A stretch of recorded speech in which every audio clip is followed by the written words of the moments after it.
Ce jour est dédié pour une bonne aliyah et une bonne parnassa à Eli Boudboul et sa femme Kim Noémine Bat Valérie Bezrat Hashem.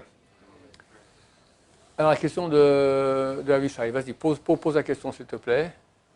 La question c'était par rapport à un passage dans la Gemara qui disait que un tzaddik ne s'assiera jamais sur un siège de Baal Tshuva. Le lieu où se trouve un Baal Tshuva, aucun tzaddik parfait ne peut y accéder. Ok. Et en quoi ça te dérange? Je trouvais que ça allait un petit peu à l'encontre de l'idée du libre arbitre, parce que le libre arbitre, ça donne l'impression que tant qu'on fait des efforts, tant qu'on avance, tant qu'on étudie, tant qu'on veut avancer et servir Hachem, on peut aller à peu près où on veut. Ouais. Et finalement, ce passage, il vient donner l'impression que non, qu'il y a deux catégories, voire même peut-être plus, de personnes où certaines pourraient avoir accès à certaines choses, ce qui ressemble un petit peu au Kohanim quelque part, mais... Ouais, mais pourquoi est-ce que tu dis qu'il y a déjà à la base, le tzaddik et le Baal Tshuva, ils ne sont pas dans le même camp? Pourquoi à la base? Dieu fait naître différemment?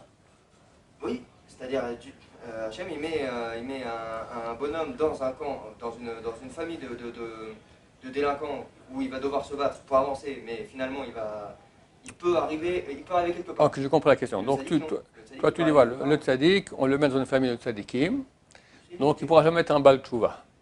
Et le Baal Tshuva, donc on met son âme dans un corps de quelqu'un qui est dans une famille de délinquants, et là, où il devient délinquant, où il fait Tshuva. Il ne pourra jamais être tzaddik depuis toujours. Alors, il faut comprendre que, déjà, je crois que l'énoncé, il est faux. Ce n'est pas quelqu'un qui est né dans une famille de tzaddikim, il n'y a aucune garantie qu'il sera tzaddik. Baal Tshuva, ce n'est pas forcément quelqu'un qui est né dans une famille de délinquants. Un Baal Tshuva, c'est quelqu'un qui a fait un péché. D'accord? Bon, si une fois il a bougé un moussi à Shabbat, on ne peut pas encore l'appeler un Baal Tshuva. Mais quelqu'un qui est dans une famille religieuse, et il va à l'Yeshiva, et là-bas, quelqu'un lui montre comment ça fonctionne un portable, et il va regarder des films interdits. Et après, il est religieux, il fait ses 3 prières, il shomer Shabbat, il fait la Gemara toute la journée, mais il a cette addiction. Et il arrête, c'est un Baal Tshuva, un grand Baal Tshuva. Et pourtant, il est dans une famille de religieux. Une fois, quelqu'un était voir le Rav Chaim Kanevski, un jeune garçon de Yeshiva. Et le Rav le voit, il regarde comme ça, il dit « Je vois un problème de cache-route. Bassar bechalav, mélange lait, viande. » Et Roger dit « Oui. » Après le repas du vendredi soir, un type de Yeshiva reste très sérieux. Après le vendredi soir du repas, j'ai toujours une envie comme ça de chocolat et je mange un chocolat au lait. Le Rav, il a vu comme ça, d'accord? Bon, alors lui, il va chez le Rav Chaim Kanevski, après il entend ça, il sort de là-bas, il fait vidou, il fait ses aveux, il fait tchouva. C'est un Baal Tshuva. Pas besoin d'être Al Capone ou je sais pas, les malfaiteurs actuels qu'il y a, d'accord, et de revenir ici à l'Yeshiva Yeshua Yosef pour dire je suis un Baal Tshuva. Donc Hachem donne à. Je ne sais pas si aujourd'hui il existe quelqu'un qu'on peut dire c'est un tzaddik gamour, un tzaddik parfait qui n'a jamais péché. Je ne sais pas si ça existe une chose pareille, d'accord? Chacun au niveau où il est, c'est certain qu'il a des péchés. Un tzaddik, comme tu dis, il peut avoir de la gahava, de la fierté. Est-ce qu'il est vraiment droit, améti, il ne ment jamais, c'est très difficile. La shonara, jamais les yeux enfuis pour voir une fille, d'accord, c'est très très dur. Donc aujourd'hui, je pense que cette parole de la Gemara est plus théorique que pratique, en tout cas aujourd'hui. Maintenant, il est clair, ça tu ne peux pas contredire, que tu as Baal Tshuva et Baal Tshuva. Quelqu'un qui a beaucoup péché, qui était très addicté au péché, pourquoi est-ce qu'il a un niveau qui est beaucoup plus haut que le tzaddik parfait? Parce qu'il a dû se battre. Le tzaddik parfait, il commence sa route, bien, il est bien, et bon, alors ça va. Mais c'est vrai qu'il a peu avancé. Il est né à 100, il est arrivé au niveau degré 101, très bien. Le Baal Tshuva est parti à moins 10 000, il est arrivé au niveau 2. Alors le tzaddik il a 101, lui est au niveau 2. Mais le Baal Tshuva est au niveau 2, il a fait une amplitude de 10 002. Je dis moins 10 000, 10 002, beaucoup plus grand. Du regard le chemin que tu as fait, pas qui tu es. Je te dis, néanmoins, il se peut tout à fait que quelqu'un qui est dans une famille de sadikim, il fasse des péchés, c'est encore plus dur pour lui de revenir. Parce que quelqu'un qui est dans le mensonge, alors relativement facilement, surtout aujourd'hui, le mensonge devient tellement grossier et nul, d'accord, il commence à toucher le fond du panier, comme on dit, puis il se dit, mais qu'est-ce que je fais ici? Je ne suis pas un animal, d'accord? Et il peut remonter. Quelqu'un qui est né dans la Torah, et depuis qu'il est petit, il fait tout, c'est facile de ne plus vivre les choses. C'est très courant dans le monde francophone, où il y a peu de monde qui sont vraiment des orthodoxes. D'habitude, c'est religieux, voilà, pratiquant, mais cool, d'accord? C'est-à-dire tout est cool. Et l'amour de la Torah, hein, il est presque absent. C'est rare de voir des jeunes gens qui vont prier. Ils vont prendre le métier de filet le matin, ils vont ouvrir le sidour, ils vont lire ce qu'il y a dedans. Mais c'est une récitation. Et encore, s'ils récitent, des fois, tu vois, même, il n'y a rien, ils sont endormis devant le sidour. Prier. Ah, dans le monde orthodoxe aussi, chez les jeunes, c'est plus rare, mais tu en as quand même. Tu verras des gens qui prient, d'accord? Ils sont jeunes encore, 15, 16, 17, 18, ils prient. Alors, quelqu'un qui est né dans un monde qui se veut religieux, mais qui a été, duquel on a pris une seringue et on a enlevé toute la vie. C'est rien qu'un comportement, une habitude morte. Je pense que ces personnes, c'est beaucoup plus dur de faire tchouva. Beaucoup plus dur. Tu as des gens qui réussissent à la yeshiva, ils n'ont jamais fait de Gemara de leur vie. Ils font un peu Rashi, Gemara, Rashi, mais tu les vois, les yeux qui rayonnent de bonheur. Et un qui a mangé ça depuis qu'il est petit, complètement blasé. La résurrection des morts, il faut faire avec lui. Alors, qui ici, toi tu dis que d'un côté, sous une famille religieuse, il ne peut pas faire tchouva, beaucoup plus il peut faire tchouva. Il doit faire beaucoup plus tchouva. Il doit faire beaucoup plus tchouva. Rétorquer. Non, il faut que je reformule ta question. Je parlais pas, bon, même si ça peut donner l'impression, je parlais pas forcément de quelqu'un qui vient d'une famille religieuse. Je voulais dire, le fait de dire que quelqu'un qui n'a jamais fauté, il montrait que de un ou deux niveaux, je ne comprends pas ce principe. Peu importe d'où on part, on a ceux qui font, c'est ceux qui ont fait comme chemin, la Torah est infinie. Donc il y a de quoi faire, même pour quelqu'un qui n'a jamais fauté. D'accord. Alors ta réponse à la question. Le type qui est né au niveau 100, alors le tzaddik parfait, mais il peut monter beaucoup. Il y a deux notions, il y a le tzaddik et le chacham, c'est deux choses. Il y a un verset archi inconnu de Michelet, Gil Yagil Avid Tzaddik. Heureux sera le père d'un tzaddik, Veyoled Chacham Ismach Bo. Et celui qui met au monde un chacham, un sage, sera heureux de lui. Donc on parle de deux personnes, deux papas qui sont heureux. Un, il a un fils tzaddik, et l'autre, il a un fils qui est chacham, qui est sage. Dans le cas du tzaddik, le mot utilisé pour dire la joie, c'est gila, gil yagil. Dans le cas du chacham, c'est simcha. Il y a 7 mots au moins ou 10 en hébreu pour dire la joie. Alison, Elson, Sasson, Simcha, Ditza, Gila et d'autres. J'oublie. Et tous ont un sens. Vu que l'hébreu, c'est le langage de l'âme, alors l'âme, elle a toutes sortes de joie, d'accord? Dans les autres langues, tu as un seul mot, elle est peut-être deux si on est gentil. Le Gaon de Vilna va expliquer chacun des mots, qu'est-ce que c'est. Alors, Gila, ça vient, on va dire plus autrement, le mot galgal, qui signifie roue, vient du mot Gila. Gal, c'est une vague, c'est quelque chose de cyclique, comme une roue. Il y a un verset qui dit Yismecho Shemaim vetagel haaretz, que le ciel soit heureux et que la terre soit heureuse. Mais dans le heureux du ciel, c'est Yismecho Shemaim, donc Simcha, et la terre, Tagel haaretz, Mogila. Parce que sur terre, c'est cyclique. Tout est cyclique. Jour, nuit, semaine, mois, année, etc. Tout. D'accord? Ça, c'est le tzaddik. Le tzaddik, il fait tout ce qu'il faut, mais c'est cyclique. Le matin, il se lève, Modéani, Pekot Shachar, la Tfila, etc. Il fait tout comme il faut. Mincha, Rabbi, Krashma Shalamita, Tikkun Chatzot, c'est un type bien, et voilà. Ok, c'est terminé. Ça s'appelle la Gila, une joie, mais une joie où les choses, il n'y a pas de renouveau. La Simcha,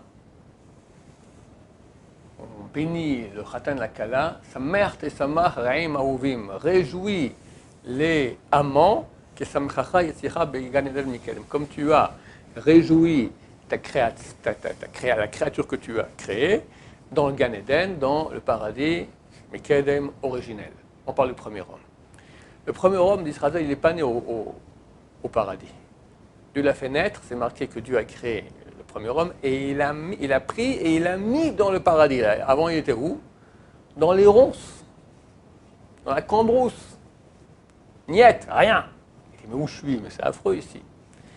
Alors on l'a pris, paradis. Ah! Attends, imagine qu'il était né au paradis. C'est normal. Tu comprends que nous, ici, on est au paradis. Tu te rends compte ce qu'on...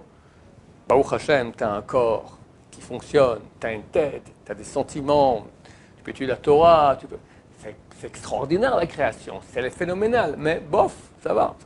Depuis chacun l'âge où il a, d'accord, ça fait le nombre d'années qu'il mange la même chose tous les jours. Il est habitué, ça ne fait plus rien du tout. On bénit le Khatan la Kala, qui ait la joie maintenant du renouveau. Il ne la connaît pas sa femme, normalement, d'accord, c'est tout nouveau. Il est tout content, avec la même joie toute sa vie. La simcha, où il y a du renouveau, s'appelle simcha. La joie de renouveau s'appelle simcha. Donc sur terre, Tagelaret, c'est cyclique. Il n'y a pas de renouveau. Dans le ciel c'est un autre monde. C'est le monde de la Torah. C'est pour ça que celui qui met au monde un sadique, Gil Yagil, c'est la Gila, Vayoled Chacham Ismachbo. Celui qui met au monde un sage, Ismachbo, il aura de la joie de la simcha. Parce que c'est écrit En lecha Bet Midrash bli chidouche. Tu n'as pas un Bet Midrash, un endroit où on étudie la Torah, sans chidouche, sans nouveauté. Pourquoi je raconte tout cela? Le tzaddik qui est né au niveau 100, maintenant c'est vrai qu'il est né depuis qu'il est petit, il fait tout Shulchan Aruch comme il faut bien. Ok, alors s'il fait bien, il aura bien sûr du mérite, mais il a progressé peu. On va dire, mon cher ami, mais il y a l'étude de Torah. Et ça, c'est un monde entier de grandeur, de progrès, de proximité de Dieu, de renouveau. Donc il peut beaucoup avancer. C'est pas qu'il est bloqué, que Dieu l'a dit, bon, tu es né dans une famille de tzadikim, tu restes sadique, tu es forcé, le balchoua délinquant sera toujours plus que toi. Non, c'est pas vrai du tout. C'est clair que, prenons un exemple actuel, Rab Chaim Kanievski. D'accord? Prenons un autre, un minable, Ron Shaya. D'accord? Ron Shaya par rapport à Rab Chaim Kanievski, si je dis un millième, c'est vraiment pas gentil pour Rab Chaim Kanievski. D'accord? Je suis un millième de lui. Je pense un peu moins, sincèrement. Un 10 millième peut-être, voilà. Je suis un balchoua, je fais du kirou, etc. Bon, j'ai avancé dans ma vie, où j'étais, où je suis arrivé, Baruch Hashem. Mais tu compares avec Abraham Kanievski, il n'y a pas photo.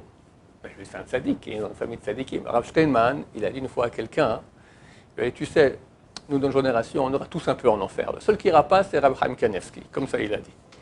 Donc, ça veut dire, c'est un niveau, c'est pas tralala. Un roi HaKodesh, petit-fils du Rav, il y a un couple qui vient, pose une question. Le Rav Chaim Kanievski donne une réponse. Le lendemain, un autre couple qui vient avec la même question. Le Rav Chaim Kanievski donne exactement la réponse contraire. Alors, le petit-fils dit, grand-papa, hier, tu as dit le contraire. Et mon fils, déjà expliqué. Les paroles que Dieu me met dans la bouche, c'est ce que je réponds. Il est branché. Alors tu me dis, oui, non, mais lui, c'est le pauvre. Il est dans une famille de tzadikim. Son père, c'est le Stipler. Sa mère, c'est la sœur du Chazonish. D'accord? Le type... il est bien nanti. Toi, tu dis, Misken, il a commencé à 100, il n'aura plus que 101. Non, mais il connaît toute la Torah. Et je te dis, lui, il passe pas en enfer, et nous, on va tous peut-être partir, si on ne fait pas une grande choix, on va tous... Si ma chère revient dans sa chaîne, nous sauvera de l'enfer, c'est ce que je dis toujours aux gens. C'est marqué que le deuxième repas de Shabbat, il est par rapport à Abraham Avinu, et par son mérite, on n'ira pas en enfer. Ça nous sauve de l'enfer. Le premier repas, c'est pour sauver des douleurs d'enfantement du Messie. Le deuxième repas, c'est par rapport à Yitzhak. Deuxième, par rapport à Abraham Avinu, ne pose pas la question pourquoi d'abord Yitzhak après Abraham, c'est comme ça. Abraham pourrait sauver des douleurs de l'enfer. Et troisième repas, des douleurs de Gog ou Magog, par rapport à Yaakov Avinu. Alors aujourd'hui, à chaque repas, je dis à ma famille comme ça, je leur dis, Bezrat Hashem, on n'ira pas en enfer. Parce que si ma chère vient comme prévu, on espère, dans le mois qui suit, alors on fera tous le tikkun, Bezrat Hashem, on va tous faire tchouva, on sera tout propre, et Bezrat Hashem, il n'y aura pas d'enfer. Si ma chère ne vient pas, chas et shalom, qu'un décès d'avant, chas et shalom, alors Rab Shlomo a dit, on va tous un peu aller en enfer. Reb Chaim, il ne va pas. Donc, bien que Reb Chaim est dans une famille de gens super tzadikim, d'accord, le top qui pouvait être imaginable, d'accord, Stipler et la sœur de Chazon Ish, on ne peut pas dire qu'il n'a pas de Olam Haba. Un Olam Haba extraordinaire. Grâce à la Torah, au niveau des prières, les mêmes brachot qu'il fait, j'ai fait aussi. D'accord? On fait à peu près tous la même chose. Ah bien sûr, on a avec plus de kavana, moins de kavana, ça aussi ça compte. Mais admettons qu'on fait tous avec la même kavana. Mais la Torah, la grandeur du type en Torah, c'est ça la différence. Donc chacun, Dieu, en fonction de son âme, l'a mis à l'endroit qui le convient pour avancer le mieux en ce qui concerne son âme. Chacun, il a son job dans la vie. Moi, si on m'avait mis à la place de Rav Kamneski, alors, misken le peuple d'Israël, j'aurais été un pauvre type, d'accord, j'aurais fait beaucoup de bitul Torah. Je ne sais pas si Rab Chaim, on l'aurait mis avec les Français, s'il aurait pu faire de Kirouv, d'accord, c'est pas... Chacun est fait pour ce qu'il a fait, voilà, chacun il a son rôle. Et il y a une justice totale, et Dieu sait ce qu'il fait, et nous met chacun dans un corps qui correspond à notre tikkun. Et partout où on se trouve, on peut faire tchouva. Il n'y a personne qui peut ne pas faire tchouva, et personne qui doit ne pas faire tchouva. Tout le monde doit faire tchouva, et tout le monde peut faire tchouva. Entre parenthèses, ces jours on en parle, j'ai vu un petit truc sympathique hier. Le Ramban dit, donc on va lire dans la paracha, c'est parachat Nitzavim, si je me souviens bien, c'est marqué Kikarov elecha davar meod beficha uvelevavcha la'asoto. Car cette chose est très proche, dans ta bouche et dans ton corps, de le faire. Qu'est-ce que c'est? Maïmonide dit c'est la Torah, Nachmanide dit c'est la tchouva. D'après Nachmanide, cette mitzvah-là qui est très proche de ton corps, qui est très proche de toi, c'est dans ton corps et dans ta bouche de le faire, c'est la mitzvah de tchouva. Ça veut dire que c'est facile. C'est très facile. On est en Elul maintenant, il faut en parler. Les gens, des fois, ils voient la tchouva comme étant une montagne énorme. C'est faux. C'est faux. Quelqu'un a fait beaucoup de péchés, il suffit de dire à Dieu, Dieu, j'ai péché, j'ai fait ça et ça et ça et ça. Je regrette. Il faut regretter, il ne faut pas raconter, c'est pas du blabla, d'accord? Et je prends sur moi d'arrêter. On dit, oui, moi, je n'arrive pas à arrêter. Ok, je prends sur moi de moins pécher. C'est déjà énorme. C'est déjà énorme. Et Dieu, il prend ces mots-là, il les met sur sa couronne. Efface les péchés. Efface les péchés. C'est un statut de Baal Tchouva. Les gens, comme je dis souvent, il y a des gens qui ne sont pas croyants. Ils ne croient pas qu'ils mangent du porc, c'est un problème. Il y en a qui sont des super croyants. Ils savent que s'ils font un péché, ils font tchouva, ça marche, ça répare. Mais tu as beaucoup de demi-croyants qui ont une tête de religieux bien comme il faut. Mais c'est des demi-croyants. Pourquoi? Ils croient au péché et ils ne croient pas à la tchouva. Et ça, c'est un problème. C'est un problème de beaucoup de gens. Ça, c'est l'Etzerara qui fait. J'ai péché, jamais je pourrai réparer, c'est cuit, je suis mort, terminé, l'enfer. Et ils rentrent en découragement, en dépression. Chas v'shalom. C'est tout aussi facile de faire tchouva que de faire le péché. Facile de faire un péché, c'est facile. Il suffit de lâcher le frein, hop, ça part tout seul. Là, c'est dans ton corps et dans ta bouche, c'est tout proche. En faisant tchouva b'ezrat Hashem, c'est le bon moment, c'est Elul, c'est Mashiach qui vient, le monde est en train de s'écrouler, c'est terrible. C'est dur, c'est très dur. B'ezrat Hashem, ainsi Dieu nous protégera, Mena Mashiach rapidement. Baruch Adonai, l'olam, amen, amen.